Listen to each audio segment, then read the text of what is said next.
I think Joseph's point that local governments form 99.9% of all governments is actually one we should reflect on more. I'm going to reflect a little bit too on the billion people that live in informal settlements like this. That's 1 in 7 in the world's population. Are these ever consulted? Does the consultation process for the SDGs actually go into informal settlements, engage them, involve them? These people have such a tremendous stake in the SDGs, but I fear that their voice is not often heard. My institute actually set up an urban research group in 1977 because we saw how pressing urban issues were. And it's taken 35 years for what we saw in 1977 actually to become realised. There were obvious urban problems in the mid-70s, which was when Habitat 1, the first UN conference, happened. It was then you got lots of innovations around water and sanitation and around slum and squatter upgrading. But somehow these got forgotten in the 1980s and the 1990s. Most aid agencies have no urban policy. Some aid agencies that had an urban policy have cancelled it. Only in the last few years has urban begun to get a little more attention again. The World Bank rediscovered urban in 2009. The Millennium Development Goals at least acknowledged urban issues by having a small goal on significantly improving the lives of slum dwellers. Red Cross and Red Crescent societies suddenly realised that urban areas were where a lot of the disasters were happening, and so wanted an urban expertise. UN Habitat's global reports continuously updated us on urban issues. We have the preparations for Habitat 3, and the high-level panel set up to advise the Secretary-General on the SDGs made this point: the battle for sustainable development will be won or lost in cities.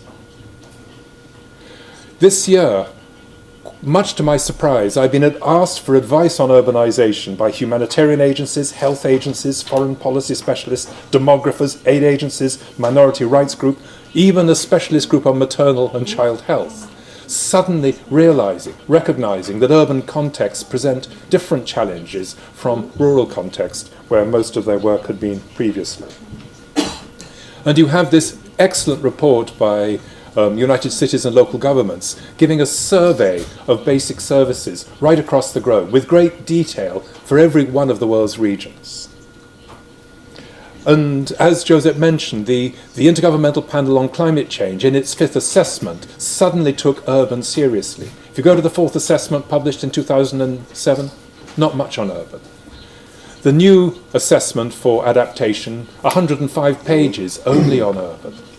The new IPCC 5th assessment on mitigation, 120 pages on urban. Suddenly the recognition is that you can't do adaptation and you can't do mitigation without competent, capable, well-informed city governments. But we still seem to focus on urbanisation as a problem. But urban areas produce 90% of the global GDP. They have 3/5 of the world's economically active population. They contain most new investment, most new jobs, most innovation. Incredible concentrations of culture, of historic heritage, of social, economic and political innovation, of new ideas, of fun.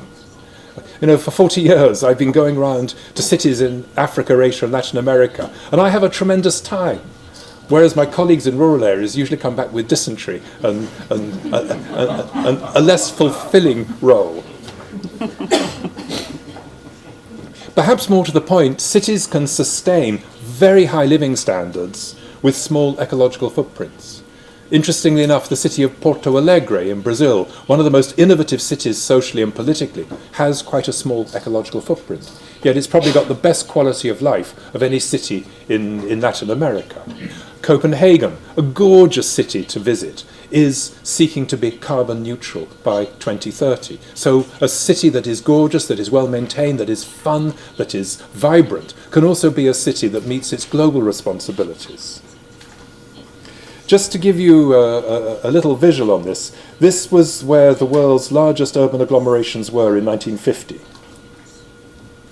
It's 2025. Yeah? I heard a very nice wow, I quite agree. Just so you see it again, 1950. If you like, look at China and India on the right hand. This is a transformation in our economy, a transformation in our society, a transformation in our demography. And it's a very positive transformation because it reflects a world getting more productive. But it also reflects a world where government institutions haven't been able to keep up with the speed of this transformation. Some of you will recognize this as Shanghai a few decades ago. With a few more wows, no? The speed of this transformation in many places, of course, China is rather a special, well, not a special case. It's particularly, it's urbanized and its economy has grown so much faster than pretty much anywhere else. So if we look at the SDGs, will the SDGs bring a new vision, a new commitment to urban areas? Well, it's great on commitments. The SDGs have universal provision for water, sanitation, healthcare, schooling, safe affordable housing, adequate food. Reach everyone by 2030. It recognizes urban context. This is very unusual for UN documents. UN documents compiled largely by national delegations think of national government. They don't think of local government. We have making cities and human settlements inclusive, safe, resilient and sustainable. Great summary. Absolutely what is needed in cities around the world.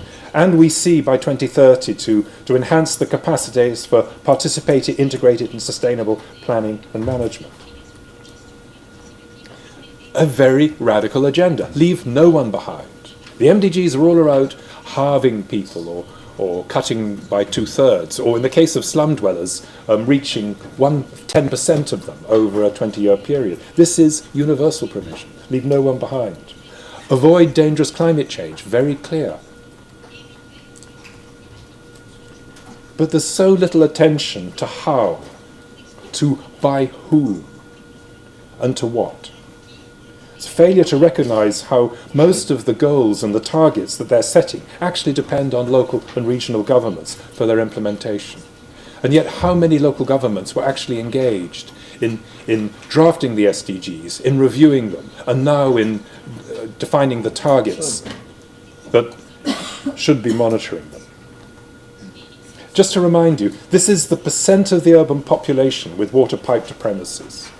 Percent of the urban population with water piped to premises. This is after 40 years of UN commitments to universal provision. So all these nations have less than a quarter of their population with water piped to their homes.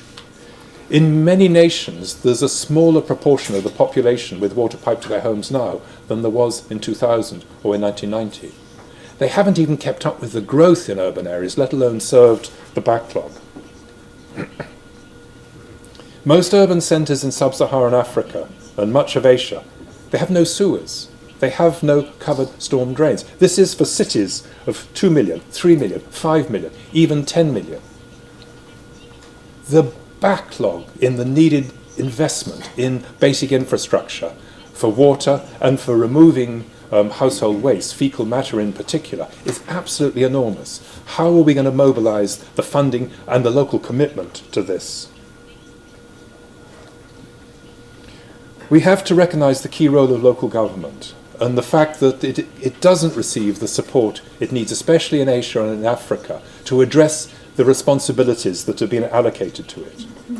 Recognize the amazing innovation in urban areas. There's lots of good practice case studies. And if anyone wants them, I publish a journal. We have 900 papers published since 1989. Lots of good practice. Anyone wants good practice for cities? They can simply access it there or contact me. We've got amazing local governments that have driven a reform agenda on basic needs and on poverty reduction and on disaster risk reduction and on climate change adaptation, all combined. We have many civil society-led routes. Over 100 cities today are collaborating with federations of slum dwellers, federations of shack dwellers in joint programs of land acquisition, house building, slum upgrading, and improving basic water and sanitation. And we have examples, especially in Latin America, where multi-level governance really works, where the city of Manizales is thrilled with what national government and provincial government are doing because it complements what they're doing, rather than seeing them as competitors or people guarding funding. We need to recognize that agglomeration economies that serve businesses also serve good water, good sanitation, good drainage, good healthcare, good schools, good the rule of law, good participation, good provision for voice. So we take the urban agendas on economic success and prosperity, and we have to somehow put in poverty reduction, universal provision of the services that the SDGs note, disaster risk reduction, climate change adaptation, and climate change mitigation. Difficult for a city to take on all these agendas. But there's some very nice complementarities between them. If you look at disaster risk reduction, you find that a lot of it is improving houses, improving drains, improving water, improving roads, a better healthcare system, a better emergency services, all of which are also reducing poverty. So there's enormously useful links between these two. There's good links with climate change adaptation. In a sense, the thing that unites these three is they're all around local risk. Local risk from poverty, local risk from disasters, local risk from climate change exacerbating or increasing or changing risk levels. That also means that if these are local risks, it also means there's local constituencies that want those risks addressed. So you can see a fantastic program that can combine these three: universal basic services, poverty reduction, disaster risk reduction, and climate change adaptation. Mitigation is a bit tougher. There really isn't much overlap directly between climate change mitigation, reducing carbon emissions, for instance, and these other three. But in the end, if we don't act on climate change mitigation, it will make all the other three fail. In a sense, we've got to recognize that even if your city has relatively low carbon emissions, we need to reduce emissions everywhere to avoid dangerous climate change. And we are so far behind the needed timetable to get agreements on reducing emissions. But we need to recognize, celebrate, and learn from the innovative cities. The city of Rosario in Argentina has been innovating on meeting basic needs, a good healthcare system, upgrading, managing flood risks for 25 years, 2 mayors with a very coherent agenda across 4 terms of office. We got wonderful examples of Durban, of a city government committed to climate change adaptation within a commitment to development, and agreement between the housing department and the climate change department, but seeking to address all those agendas. Iloilo, with this very innovative program where the mayor works direct with the grassroots organizations, identifying who's at risk, taking measures to address those risks. I haven't got time to go through them all, but Surat, with the commitment of the Chamber of Commerce to a serious climate change adaptation program, which I think is unusual. Manizales, with a wonderful suite of environmental innovations over 20 years, to which it now adds disaster risk reduction and climate change adaptation. The partnerships I already mentioned between local governments and the slum shack homeless people's federations. At the root of these federations are women's savings groups. Women's savings groups bring that accountability and that transparency to grassroots organizations and often pull the leadership away from unrepresentative men. And we have new models of decentralized development finance that support this. Those of you that are interested are very welcome to email me and I'll send you details. But you've got funds that directly support community organizations all over Asia, run by the Asian Coalition for Housing Rights. And you've got the federations forming their own umbrella group, Slum Shack Dwellers International, so that they learn from and work with each other, and also gather funds collectively so that each of the federations can try out new things. And then my final slide to dream. So I've worked for 40 years with local governments, and I've worked for 40 years with remarkable civil servants and remarkable politicians.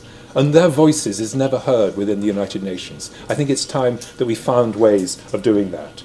And so that local governments begin to take the initiative, make their own SDG commitments, make their own targets, make their own monitoring and reporting to the United Nations, seek full recognition for their role from national governments, and finally, even have national representatives having local governments with them in the setting of the post-2015 SDGs and finally in the Conference of Parties. Thank you for your attention.